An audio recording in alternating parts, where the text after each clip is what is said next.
As an individual who represents overcoming adversity, Dave has dedicated his life helping others to help themselves.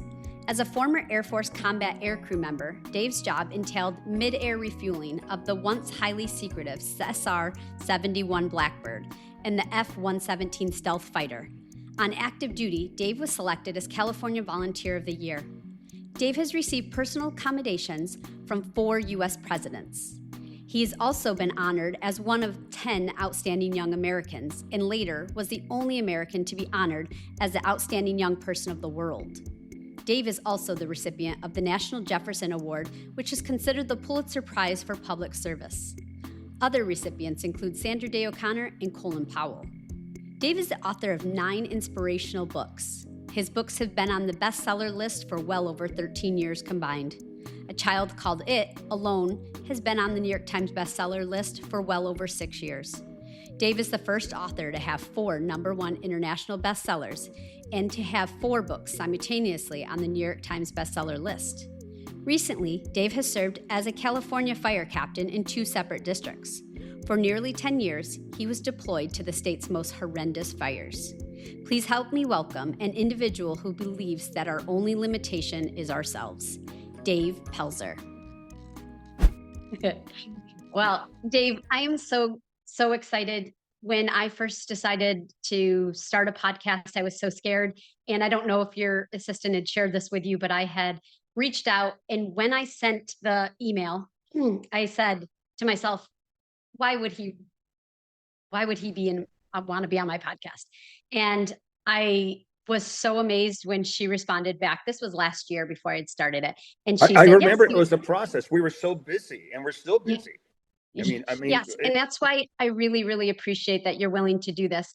You're part of the reason that I got into social work. I remember reading your book, A Child Called It, in college at a swim meet, a state swim meet. And I just remember crying and just being like, wow, how could time and time again this little boy be harmed and nobody do anything? And I just remember thinking, I was never going to be like that. If I saw something, I was going to do something. And it stayed with me. And I actually was reaching out to a group today that I'm in this women's group with. And I said, hey, I'm interviewing Dave Pelzer today. And one of them, who's a teacher, said, and I want to send this to you, but she basically said that she never forgot about you. She not only read your book, and she was in a training for mandated reporters, and she said there was a before Dave and an after Dave. And oh, I'll send it to you, but it was really, yeah, because what I'll do, send me her address beautiful. too, because I swear to God, I'm in my office. I've got stacks and stacks and stacks of books. I mail out Oh, yeah. every single week, and but I will send her a nice book with a nice signature she won't read. And before I Yes. forget, and I want this to be part of the interview, is, and we'll probably wrap it up at the end of the interview. But what you're doing is, again, it's about leadership. You're doing something. In the midst of all the chaos and loud white noise, that doesn't make a difference. And that's what we all collectively do. It's just do. I always end my programs, as you heard, the podcast show. I think it's a Baptist prayer, is do as much as you can for as long as you can for as many as you can. And the older you get, you have a tendency to speak your heart and speak your mind. And little by little, you can make a difference. Because I never in 1,000 million years thought a child called it, and a child called it initially was a thank you letter for my teachers. That's it. And then it became a long letter. And I thought, what if I can make it into a book? Wow. And I'm very proud to tell you, Miss Julie, that, and again, I want to thank you for having me on your show. You're a very busy lady, but I'm proud to say that that book was given to my teachers on the exact day of the 20th anniversary of my rescue, which was dedicated to them. And then 2 years later, it was actually published. I thought it was published, but it was printed. And then 2 years after it was published, 2 years later, which is long enough, gang, it made the list, which is incredible. And that book was on the list, the New York Times bestseller list, for over 6 years. Average stay is 3 weeks. And it was the #1 book in the world. And I didn't understand the magnitude because I was busy doing in-service training throughout the country. One day I would do 7 appointments, do a fundraiser, do a comedy show, do a thing at Juvenile Hall, do an in-service training, do all these interviews. So when you're on the road, out there, You have no idea what that means. And when you slow down, you're going, oh my God, that's crazy. So I'm very grateful for that. I really am. And it's nice because you're a young lady, and I'm sure your teacher friend's a young lady. And it was a different world back then. Well, It was that's calmer, and so. How many copies have you sold to date?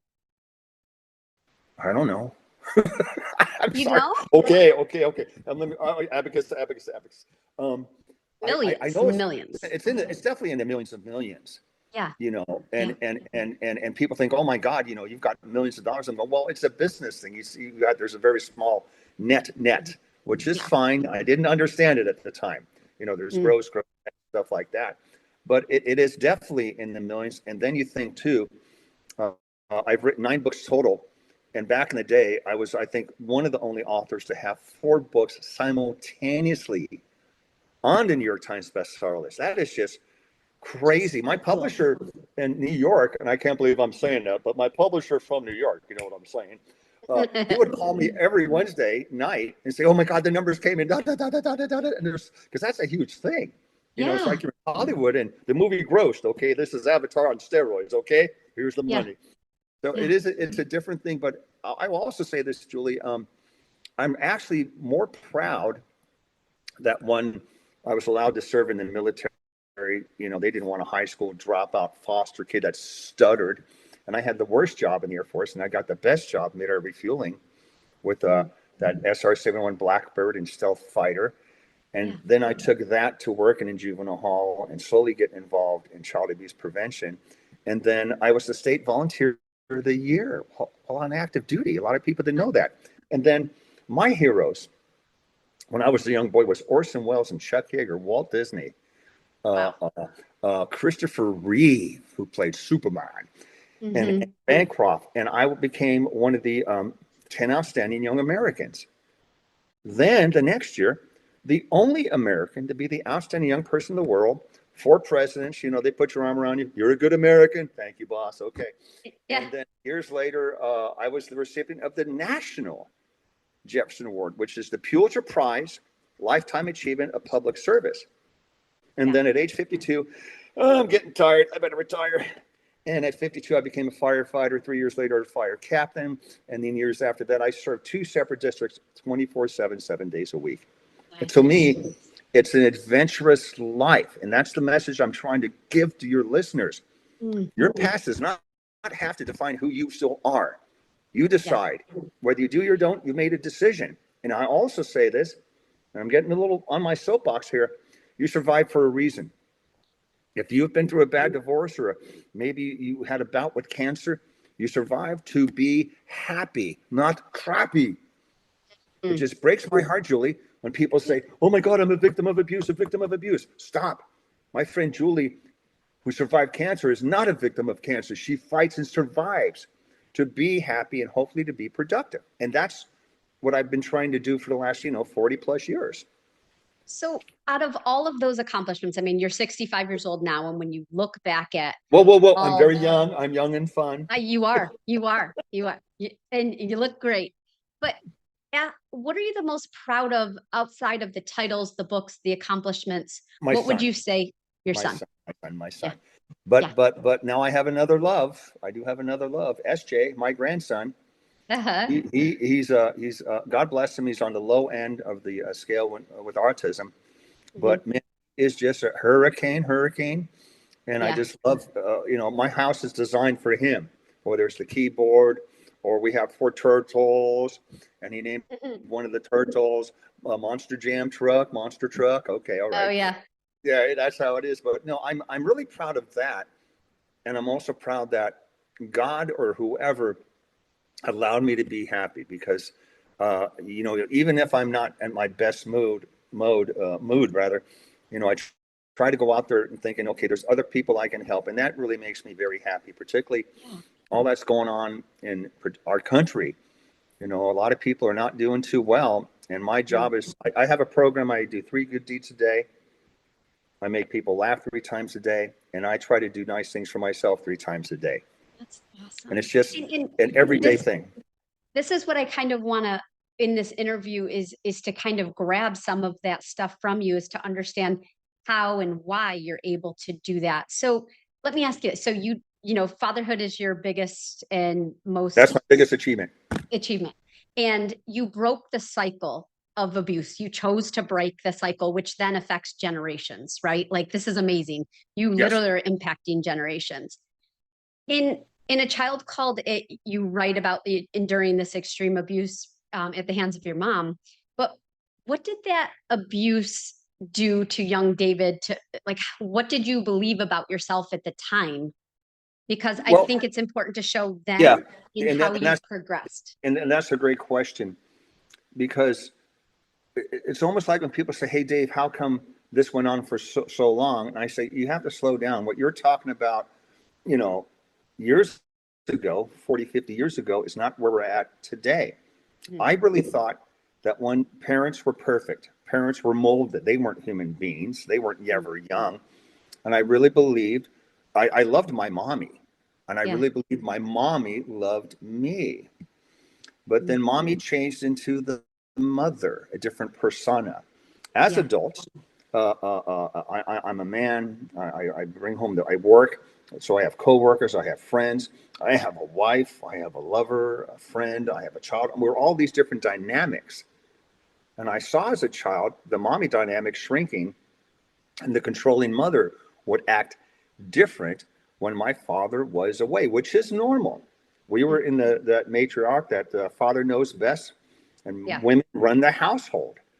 So my mother couldn't be all, she was very pristine and very showy when dad was home. And sometimes when dad wasn't home as a firefighter, he worked 24 hours shifts. Yeah. So sometimes she would be tired. And I wrote about that in Return to the River, the Mm. dynamic between my mother and my grandmother. My Yes. grandmother, my I grandmother want to was, get to that. oh, and it's, my grandmother was like Darth Maul. If mom was Darth Vader, this was the predecessor. I So know. I Yeah. I remember, want to get to that for sure. yeah, and I just remember my mom being in a worn out pink robe, maybe 10 o'clock in the morning, 2 o'clock in the afternoon. I'm putting the phone down. You're not doing it right, Irva. You're screwing this up. That back in my day, just being berated like in a boxing ring. So Yeah. that had a psychological toll on my mom. Hmm. She stuck with 3 kids at the time, and we weren't bad kids. We were very controlled. Like, we couldn't cross the street, we couldn't step on the sidewalk. That was very controlling. So Hmm. part of it was she just took it out on me. At age 4, by accident, she pulled my arm out of the socket. She knew it, she heard it, and she was a nurse before she married dad. But Hmm. yet the next morning, she's crying to the doctor that she heard me on the top bunk, which I've never slept on before. Hmm. She heard me screaming and falling, and I'll never forget this, Julie. Uh, she told the doctor she jumped out of bed, opened the closet door, picked out a robe, put on the robe, opened the door to her room, turned left down the hall, opened the door, and I fell right through her fingers. That is an obvious.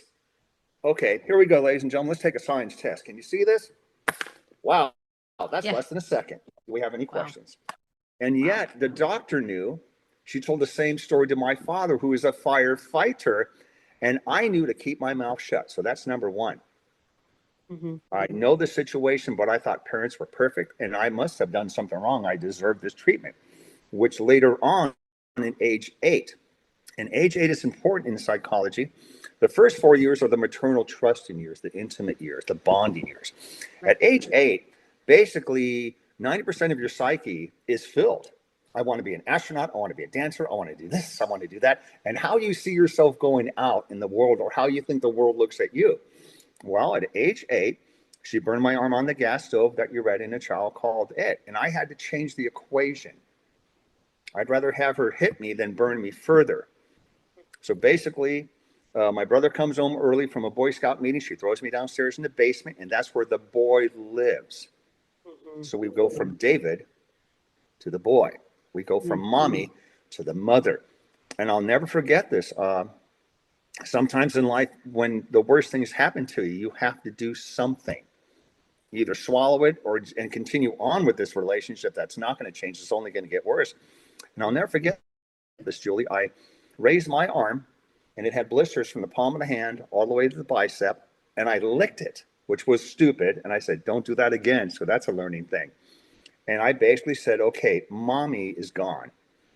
Mm. Mother is tyrannical. I've Mm. got to do something for myself. And I promised myself, and I still live that by this mantra, that from this moment on, I'm going to do my best.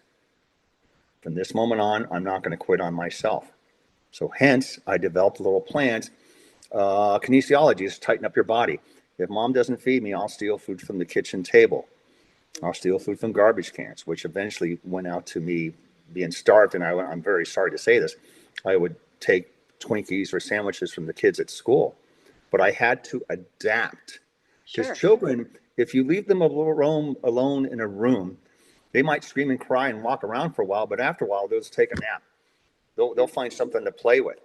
But if you and I, oh my God, have a problem, we scream, we yell, because we have so much information that what we can do, or hopefully someone will stop what they're doing to help us.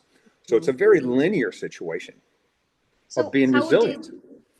how did, and I think that that's something that plays throughout. I read 5 of your books, and Mhm. that resilience really shows throughout And all of it, children and are that basically resilient. inability to give up. And you're like you're going to fight through no matter what it is. But in regards to the emotional toll, how how did you feel about yourself based on your outside world during those 8 years that your mother treated I you so really bad? believed that there was one kid in the block that was a bad kid. One kid in the city, one kid in the state.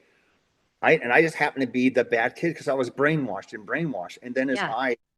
especially after my arm was burned, because the story was mother had drove her car to see her children play on the school grounds, and she saw the boy, me. Now notice there's a separation there. Yeah. And she said I was rolling. Pardon my language. I'll never forget this. I was rolling around in the dirt like a dog in heat, and I did not understand that. I'm 8 years old. Sure. And she said, you broke a rule and you will be punished. And I actually was relieved. I thought, oh my God, you looked at the wrong kid. Look at my pants. Look at my pants.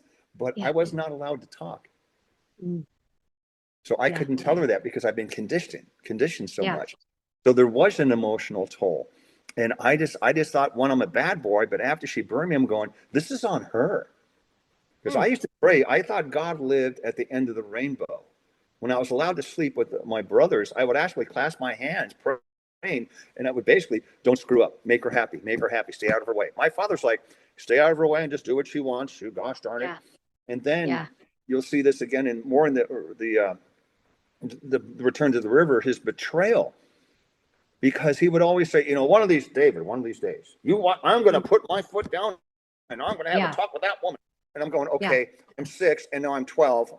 I'm stabbed and I'm bleeding on your carpet and you're behind your paper. What is it going to take?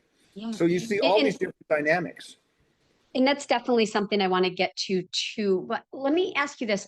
The teachers knew that this abuse was going on. They knew it. And I know back in the 70s, there was just the beginning There was of nothing. mandation and There was no penal codes to protect children or those trying to protect them. And I will say this because I just talked to the daughter of one of my social workers. When I finally met Mr. Ziegler, and I'm going a little ahead here. When I was writing A Child Called It, I interviewed my teachers, make sure the timeline, everything was fine, whatever. And yeah, Mr. Ziegler took me out and he told me why I was rescued, and we'll talk about that later. yeah. But he said, David, you have to understand, we all knew, but there was nothing we could have done. Mrs. Moss was fired.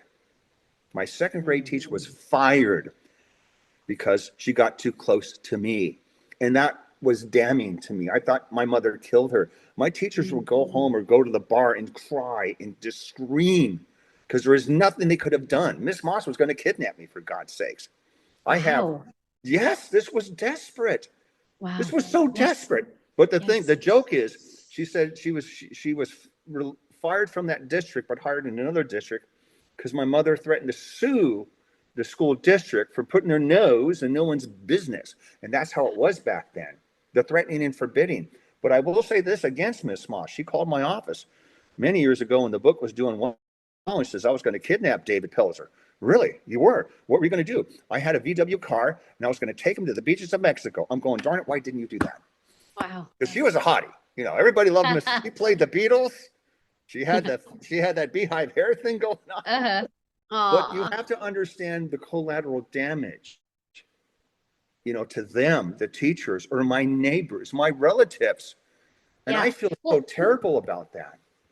but that's the thing that I mean, I think over and over, especially in A Child Called It, and even you ended up going into foster care, and we'll get to that too, but it's like, why didn't people step up What before? could they have And done? I mean, well, okay, here, I'll answer this question for you, Julie. And I don't think I've shared this story before.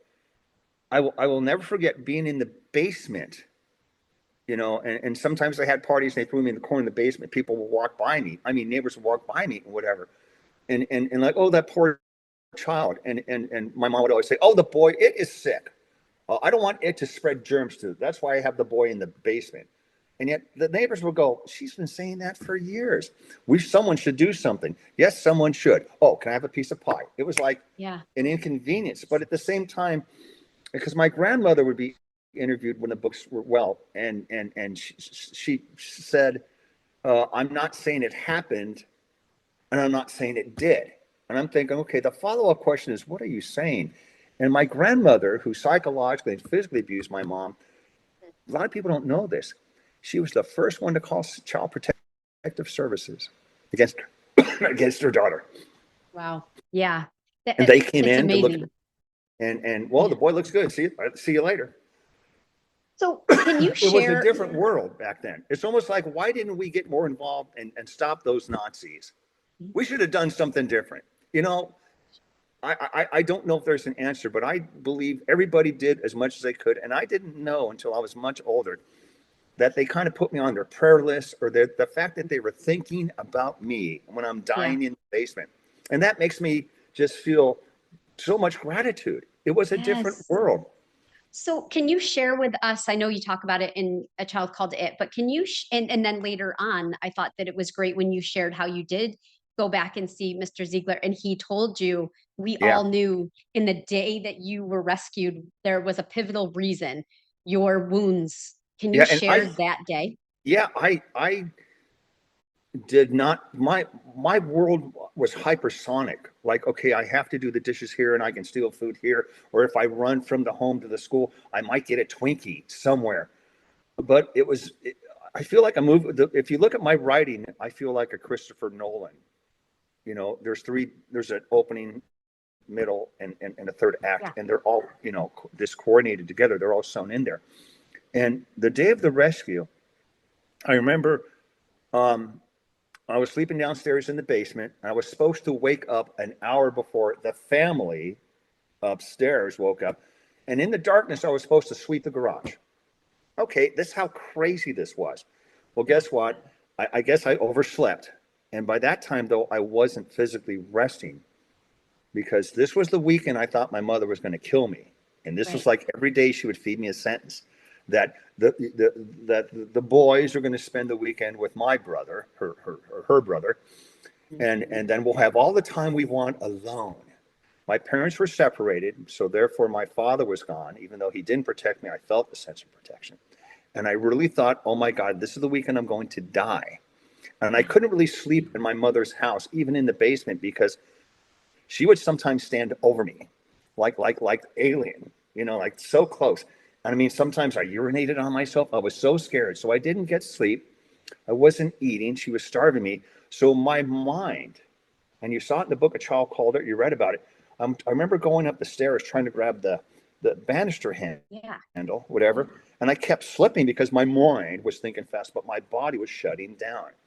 Hence, I could not finish the breakfast dishes on time. Hence, I was so late with the chore. Mother had to drive me to school. And I'll never forget this. She said, before I bolted out, she says, tell them that you were hit on you ran into the doorknob again. Oh, you ran into the baseball bat again. Oh, you fell down the stairs again. I'm going, go home, drink your lunch. And she's running out of stories because she Yeah. really believed in that alcoholic state or that controlling state of over 6 years now. Oh my gosh. She thought, I'm the former head of the PTA and everybody loves me still. I'm going, okay, Gloria Swanson, you're not ready for your close-up, Mr. DeMille. And I will never forget, Mom did not understand that we had a covert plan. We've been doing this for about years. I would knock on the door, in this case, Mr. Ziegler, my fifth grade homeroom teacher, knock on the door and open it, and we were supposed to lock eyes. But the problem was I smelled so wretched that sometimes kids would actually regurgitate in the classroom. So that's why I wasn't allowed in the classroom. So he gives me a look, and I'm supposed to go to the nurse's office. And this nurse, we have not tracked her down. She was a beautiful lady. Monday through Thursday, she fed me French bread. And on Fridays, she'd feed me a Twinkie. Wow. And people say, why didn't that nurse feed you? We want to sue her. We want to kick her butt. I'm going, shut up. Mother would have me go back home once or twice a day to manually regurgitate to prove I hadn't stolen any food. The first time we did this game is called Recall. I had hot dogs. So the nurse found out about this, and bread you can digest in seconds. And it gives you sugar. It gives you sugar. The same thing with Twinkies. So I'm saying is these people knew what the heck they were doing. So I remember standing in front of the nurse, very embarrassed, disgusting underwear briefs. I have yellow skin, waxy yellow skin. And she was kind to me. And I just remember when I stripped down and she has, so many inches of paper on me on the days of when I come in, she covered her mouth and I thought, yeah, I know I smell, or maybe I urinated on myself. Sorry, And told me get dressed and there's a Twinkie and I'll be right back. And from what I understood, she went to the principal. The principal saw me and they nodded. And I thought, oh God, I'm going to go home and my mom's going to kill me. But what happened, the police officer came in and I was taken into immediate protective custody, and there were laws back then. And I remember this beautiful police officer, 6 foot 18 inches, muscles and nice shaven, And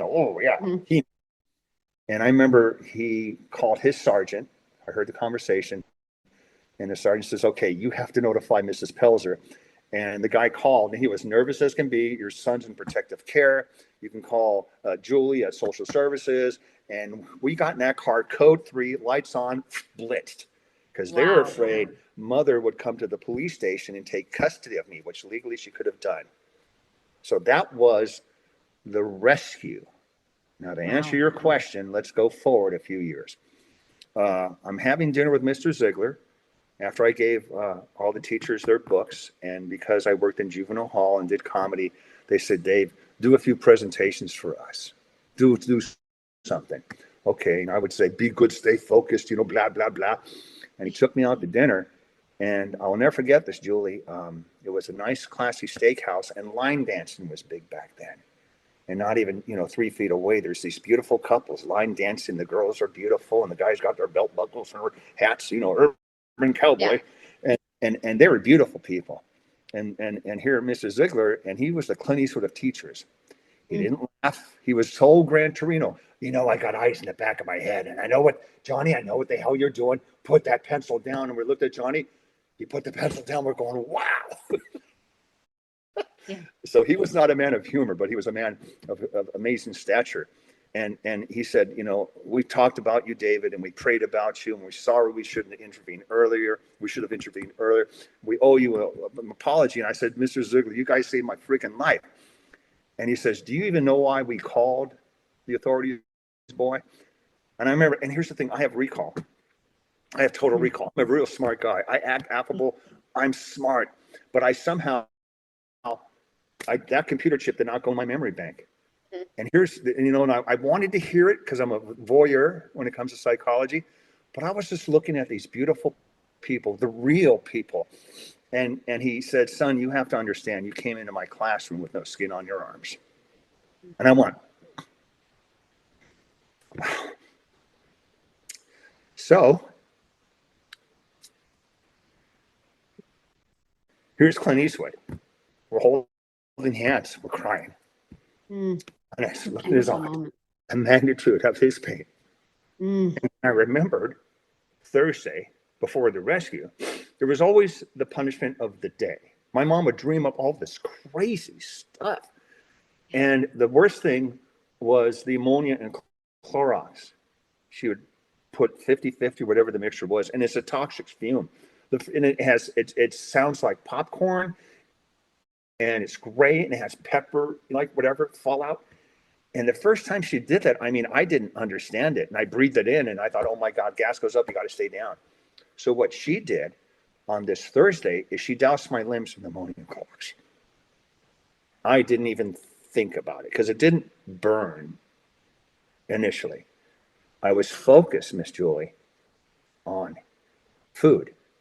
Yeah.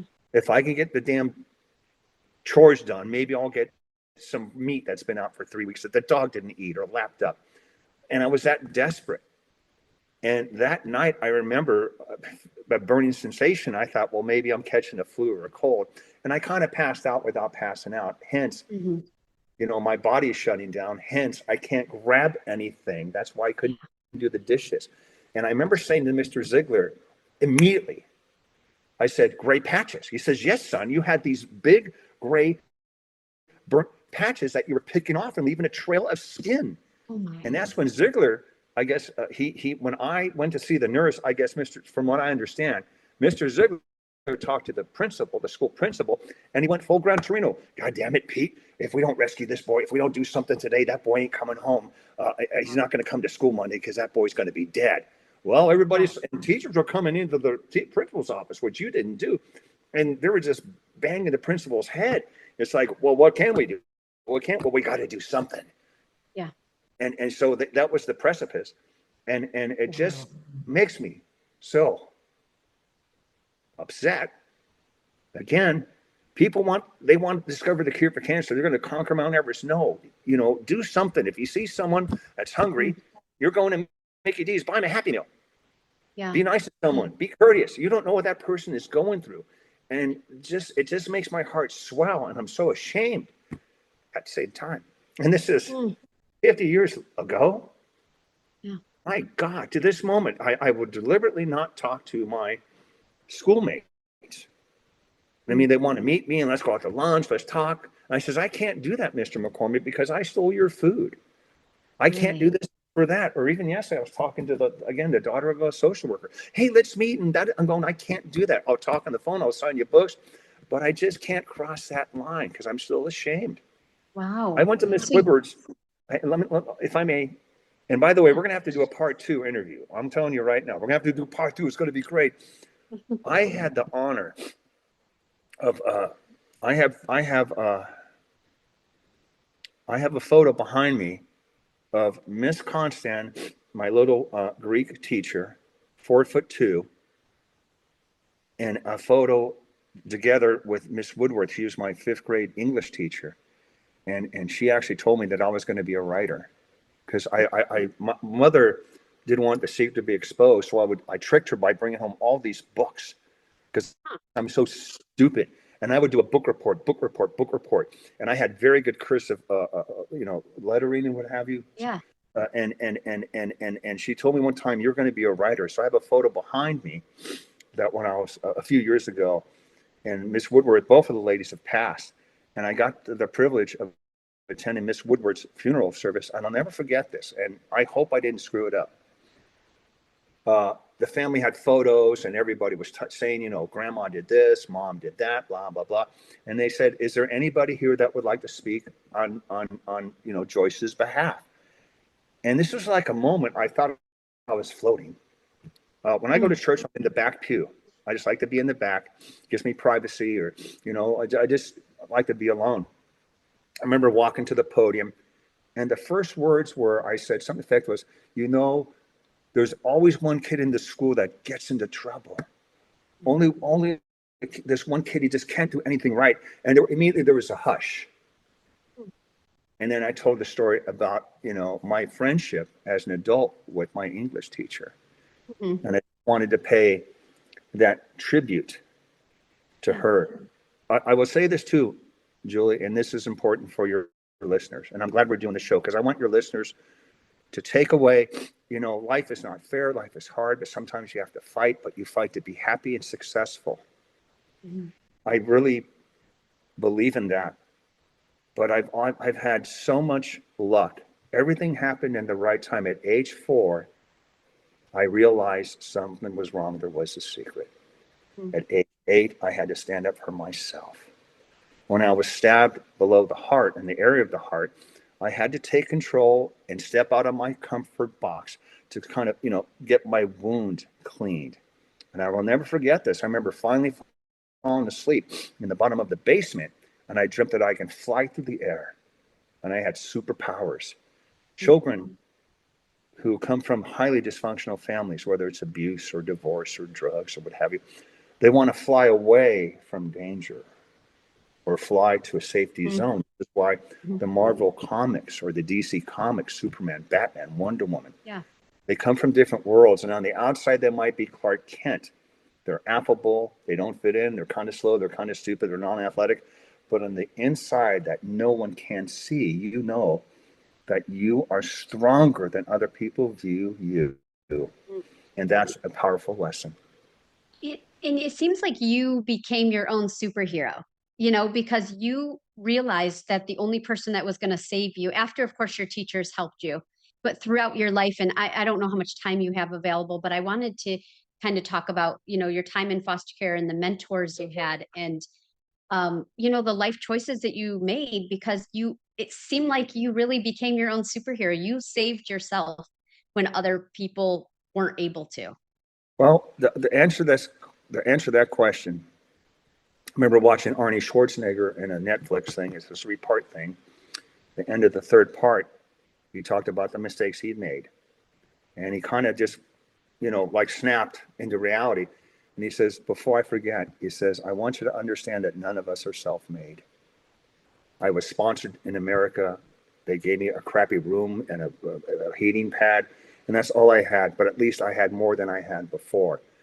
And I did a show with a very nice lady, and she said, "Oh my God, you're not in my book club, but your books are doing great, and you've done all these amazing things. Your parents must be so proud."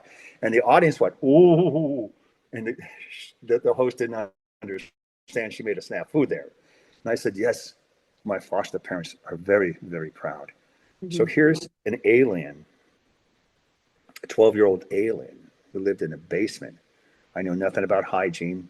I wasn't allowed to talk. I swallowed ammonia twice in 24 hours. That's why you notice in the interview, I kind of speak fast because I have to keep it lubed. Whenever I do anything, I have to have water, or sometimes I cheat and I have coffee. Sorry. Uh, I have certain limitations, but all of us have something. And I just remember, these people taking me into their homes, or I had a beautiful social worker, and there was my foster mother on one side, myself in the middle, and the social worker. And there was this psychiatrist. He was like Doc Brown with the hair, and he actually spoke like Doc.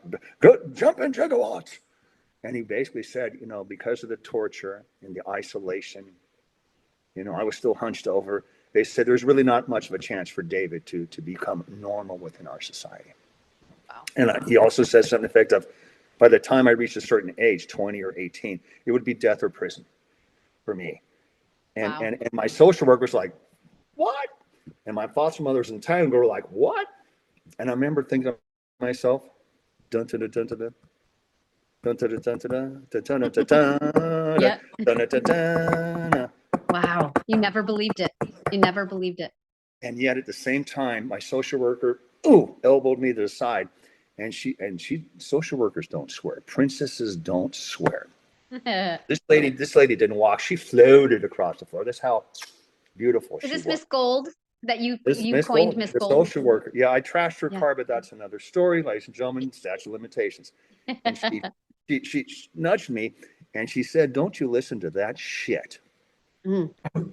And she doesn't swear. Oh my God! But I, man, you push that button. I, She said, and the most beautiful thing, Julie, and I want your audience to write this down, get a tattoo.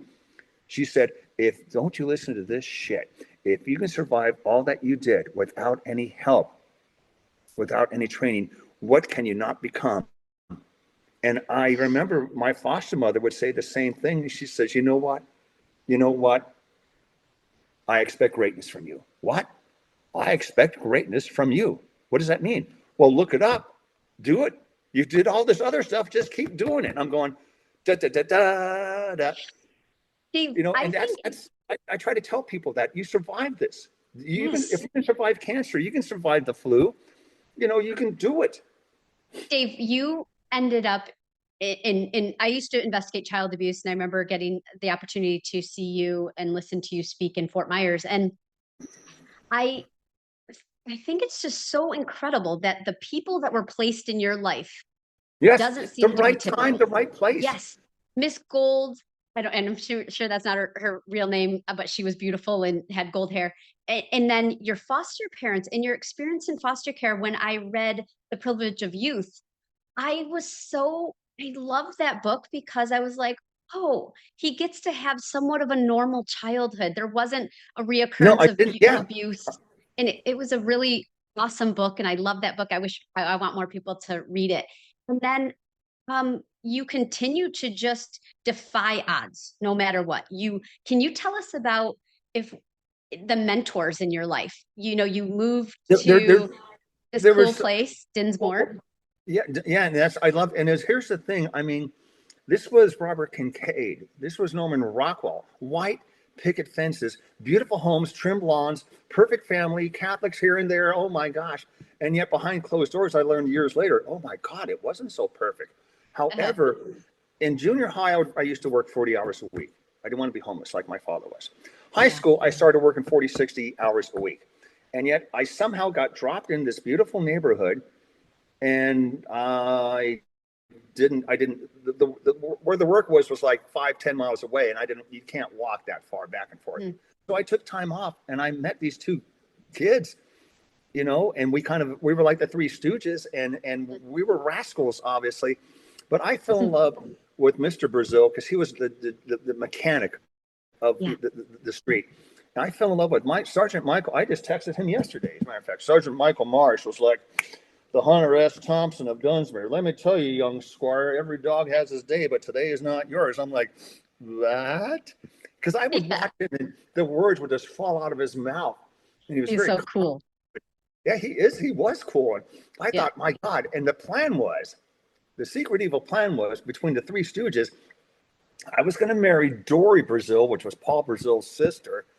And Mrs. Brazil did not like me because pardon me for swearing, I was a foster child. They'd Yeah. never seen a foster child before. They thought, who did you kill, man, to be in foster care?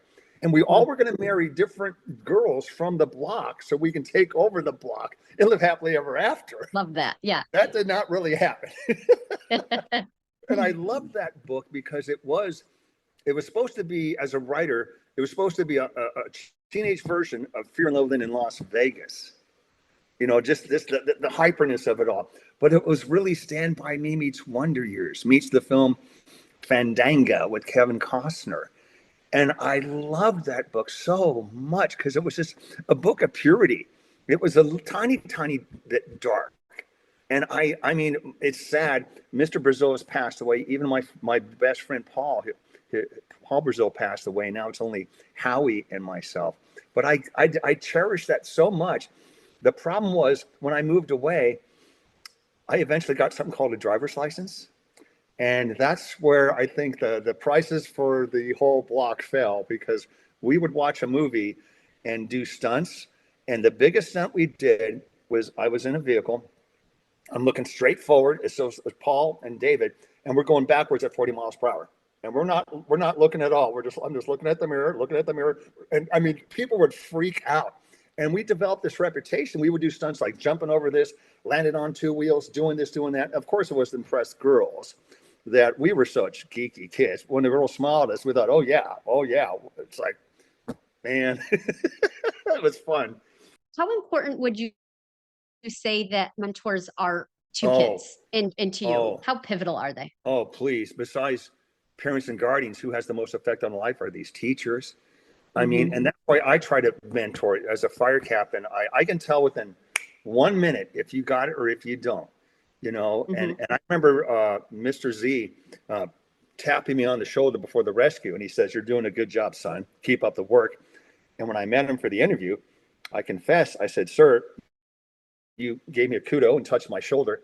And he said, "Son, I don't remember that." And I'll never forget this, Julie. I looked him in the eye. I said, "Sir, but I do."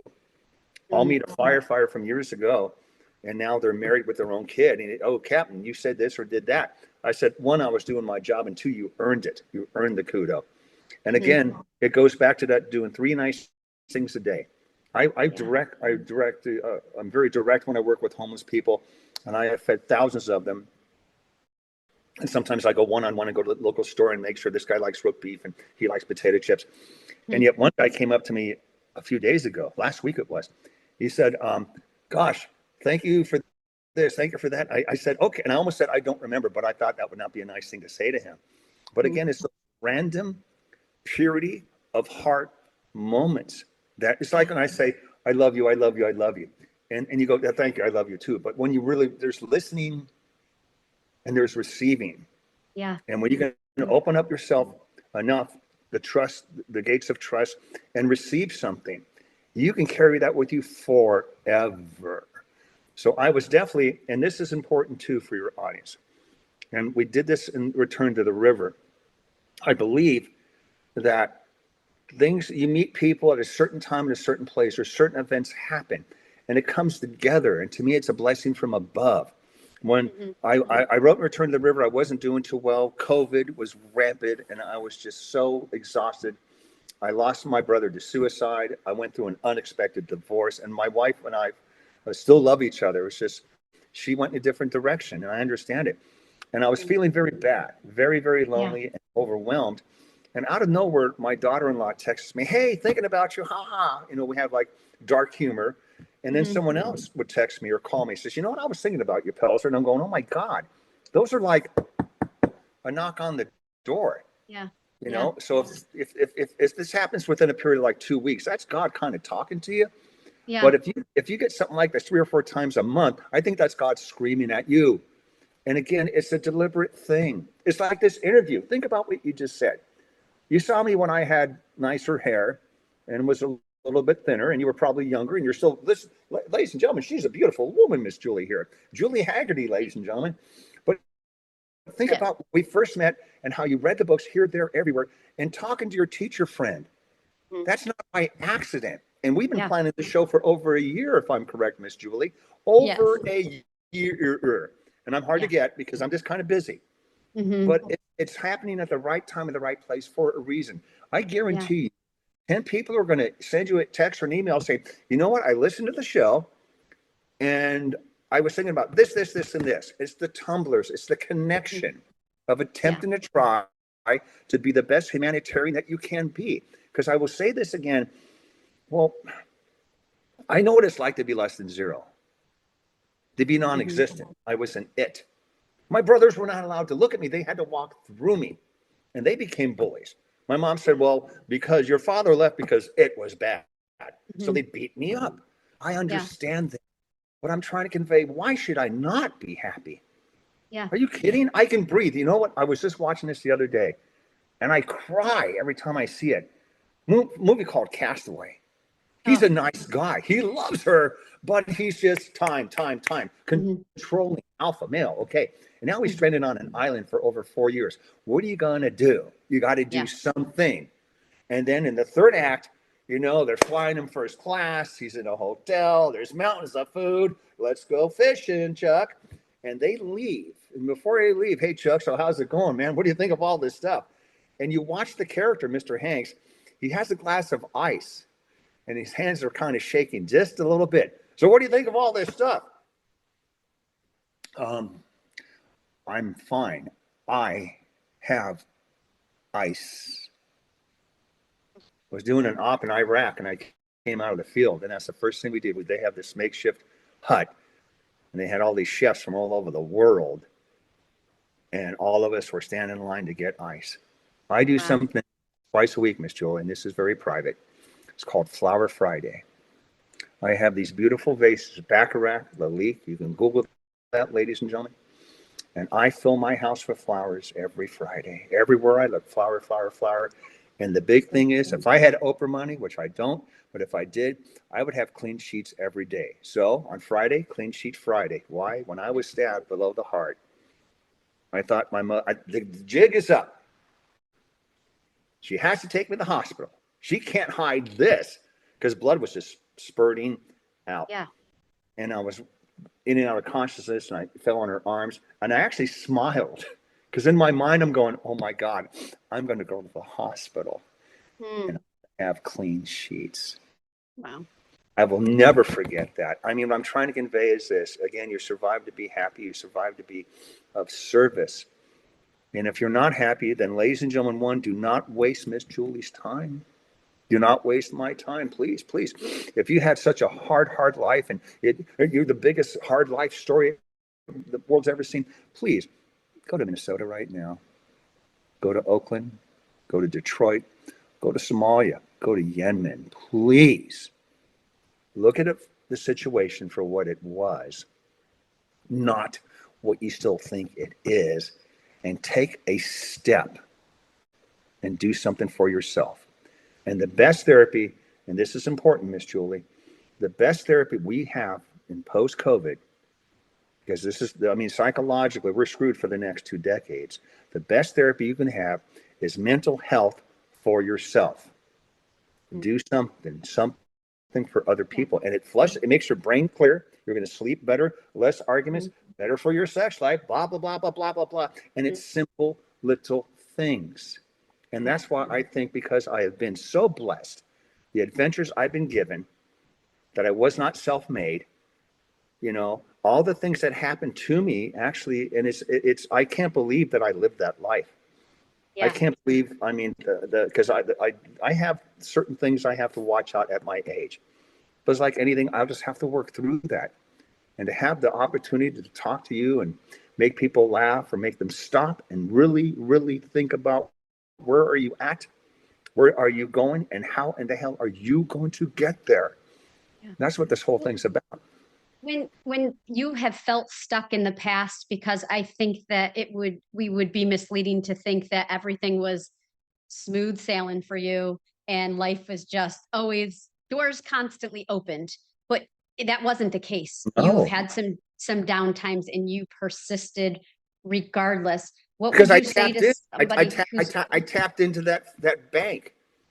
I knew if I can survive not eating for 10 days and surviving off water, I can, if I can do this, I can do that.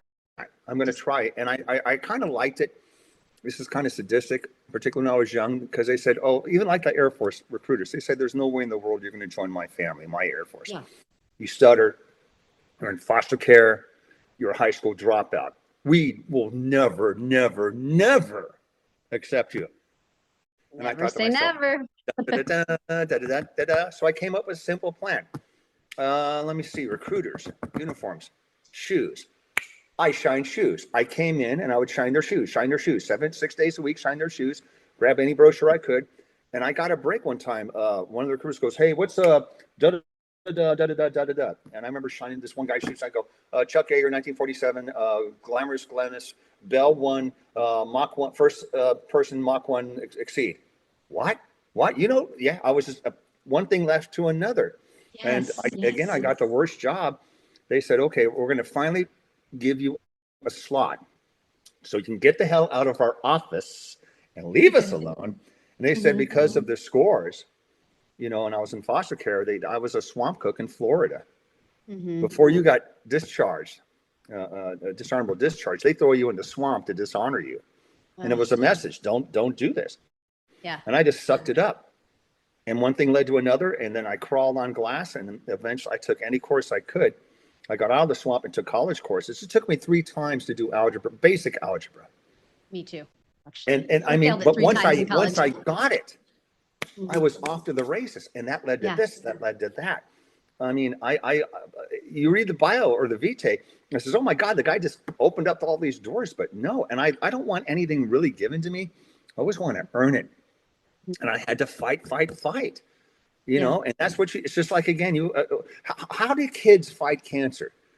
I don't know, but they just do what they have to do for the now. Yeah. Yeah. That's what I did.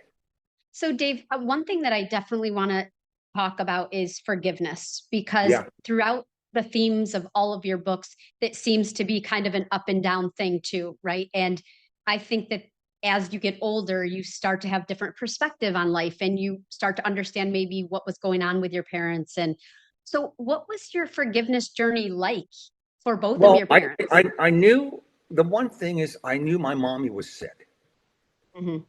because Hmm. mommies don't act like that. And I knew the Yeah. mother was sick, but by the time the mother, and I gave her another name that I will not say on the show, it rhymes with Rich, because that's how desperate I was. Because I went from David the Boy to it, and I wanted her to feel the pain she caused me, but I Yeah. knew she was a broken woman, and there was Yeah. nothing, even to this day, that I think. I mean, she was psychologically horribly abused, raised in Salt Lake City, Utah. And folks, if you're under 40, you may want to Google what that means. Hmm. There was men dog, and way below that was women. They Hmm. had no rights. She was Yeah. psychologically abused, and I believe she was physically abused, and even abused as an adult. Every day, my grandmother would Yeah. beat her up, and I can see my mom go boom, boom, boom, like George Foreman. Yes. Down goes Frazier. So you have to think about too. We didn't talk at that time about money, religion, sex, finances, blah blah blah. The mantra was marry Mr. Man, pop out a few kids, and all that will somehow go away. Well, Mm. that didn't really work well. Yeah. So I Yeah. knew she was sick, and I always forgave her. I interviewed her before she died. I actually interviewed my own killer, and I got some answers. And I've always forgiven mom. And the hard part for me was forgiving my dad, because that father son relationship. And here he was. His name was the Bull, or Bull, Bull. I mean, they would go into fires without what's called SCBA, self contained breathing apparatuses, back in the day. They would drink on the job. They'd smoke in the middle of a structure fire. These guys were badass. Yeah. And he Yeah. was a hero. Everybody Hmm. loved him. And Yeah. yet he couldn't take me by the hand. There's a scene, I think, in A Child Called It, and I expanded that scene in Return to the River, in which Yeah. it's Saturday. My mom's dropping off my father's belongings in Tendertown. It's called the Tenderloin. And this is where the Hmm. bum Oh Greg's yeah. live, you know, and I was in the car, and I thought, okay, this is my chance to escape. And I had this opportunity dozens of times, and I hated myself for not opening the door and walking away. Years later, I was talking, interviewing a lady, like, okay, your husband's beating you up. He's going to kill you. Why don't you just leave? You don't understand the Yeah. dynamic. And I Yeah. didn't at the time. So back Yeah. to the car. I remember I was so nervous, and the kids were outside. My mom's yelling at my dad about 20 feet away. And I heard a click. And I thought, oh my God, I'm doing this. I'm finally going to escape. I heard the click of opening the car door. And immediately, boom, boom, the door was shut. Mm. But my father leaned in to say goodbye. And the thing Mhm. that really killed me in my heart was, did you hear or did you see me about to open the door to escape, and now you just closed it on me? Or was it an accident? Mhm. Hence, one of these days, I'm going to do A, B, D, and C, and D. And I felt betrayed that he was leaving. And Mhm. it Yeah. crushed me, because he could have just opened up the door and taken me by the hand. Well, there were so many times where he saw the abuse in front of you. I mean, bleeding on the floor, and he didn't do anything. So, were you? Because I have a He, mother who he, was he abused, was and that he was a happened. he was a gentle man, Yeah, a very gentle man. but And it my sounds. mom was this force. She was the alien. You know, and Yeah. and and I think what it was too, they were both alcoholics. The Day of Wine and Roses, born in the Depression, going off the war. Woo! We won the Mhm. war. Now we're going to relax. They were both, I saw wedding photos of them, or when they bought the house and they had a garage party. And then I can see my mom. She had kid one, kid two, and by the time she had the third kid, she's like, "Oh God, the party's over." You can see it in their face. So what Mhm. I'm trying to convey is, I think my dad was overwhelmed, because wherever, what has the boy done now? And she would just berate my dad. You're never here. That this is my house. I run the house my way. And my dad was just psychologically beaten down. Yeah. I'm not trying to give him an out, but Yeah. the more I know about this cancer, the more that we can dissemble the cancer. Yeah. Break it down. So, what would you say to some other people who feel like they can't forgive, or, or is forgiveness really about yourself rather than it is about them? It is more about you. Because if you can't forgive someone, you're harboring hate and resentment. That's going to affect your sleep, all your relationships, everything. Yeah. Hatred, revenge is a cancer. We see these movies. Oh, you murdered my sister, so I'm going to murder you. Okay, so the guy is dead, and now you carry that shame. For Mm-hmm. me, forgiveness is about it's for the person I forgive, but it's more about me. It opens me up more, and I can be happier sooner. That's the Yeah. words. That's a good thing. I could be happier sooner if I can forgive as much as I Mm-hmm. can. And we've only got a few minutes left because I have to feed people, Miss Okay. Julie. Okay. Can Well, this before one. we end this, we should do another part two if you want. If you want. Well, I would love to, but I would like to ask you one thing. If you have a single life message and something, so it's two parts. What do you want to be remembered for? And if you have a single life message, what do you want people to know I think if about? I had a message is again, you survive for a reason, you survive to be happy. People go out of their way, whether it's drugs or sex or money or power control, for the little sensation of feeling happiness. That's why I say, look at your world, look at where you came from, and look where you're at now. Step outside yourself and look at other people with their issues and problems and challenges. And I say, happiness is everything. I had a gentleman, was the center of attention of a book signing, and I want you to cry, Julie. I don't want you to cry. But his dad yelled at him one time for 10 seconds, once. And this somehow just killed him. He carried it for 40, 50 years. Two words, Dave. What can you say to solve my problems? I want to say, grow up. But I was in a good mood. Be happy. Dave, in three words, grow up now. Be happy. Mm-hmm. Be happy now, damn it. I mean, please, happiness is a state of mind. I mean, it radiates. You see people. Look in the mirror, go to the bathroom, flush it out, clean the toilet, wash your hands. And you know what? We know there's more poo poo tomorrow, but today I'm poo poo free. Move forward. You're on a ship. You can wave at everybody and all your problems, but you know what? Farther and farther away, you're going to have to go to the front of the ship or the back of the ship. Do something for you, for others. I think that's the most important message I can give. What do I Yeah. want to be remembered as? Um, maybe a person that tried, a person that was lucky, but it's what I did with my luck. I had to earn that luck. And I crawled on glass many times. I had a situation, gosh, a few months ago. And basically, they demolished a house, I live in a townhome in a complex, and they had to go into the sheetrock and demolish everything. And Heard people that were, on your podcast. Oh, yeah, and it was bad. But you know what? I had a plan within a plan within a plan, I and know. I helped out. And so I felt like again, dun dun dun dun dun dun Yeah. dun. Just do this, do that, done it. And Yeah. if I can be remembered that I tried, I hopefully be remembered as a good dad or hopefully a good grandparent. But I don't know. I got to tell you, I'll end it with this. I study psychology, what makes people great, and I study what makes people dark. And out of all the people I've studied, I've never known anybody who's been more blessed than myself. Wow. I really, really have. And again, you think about that sentence. You and I have been trying to get together for a year. I'm a very busy man, and you're a very busy lady. And I'm so glad we had this opportunity to do this. And I pray that your audience can take a step back and go, wow, I don't agree with this or that. He does talk rather fast, but you know what? I need to revisit this or revisit that. Yeah. That's what this world's about. Because we do live in a chaotic situation, but you know what? I'm going to do what I can today to make a difference. I know that you've made a difference for me and millions of other people who've read your books. And I do wish that all of your books were mandatory for college courses, social work, police, teachers, everybody. But you have, I'm sure, saved countless lives because people acted after hearing your story. So I just want to say thank you for doing this with me. This is a huge full circle moment, and I'm just so grateful. And I just feel like I want to go do something amazing now that we got we're done with Well, this. but So thank before you. we say goodbye, I want to say this. The work that you're doing is so vital right now because you don't know about that tsunami effect.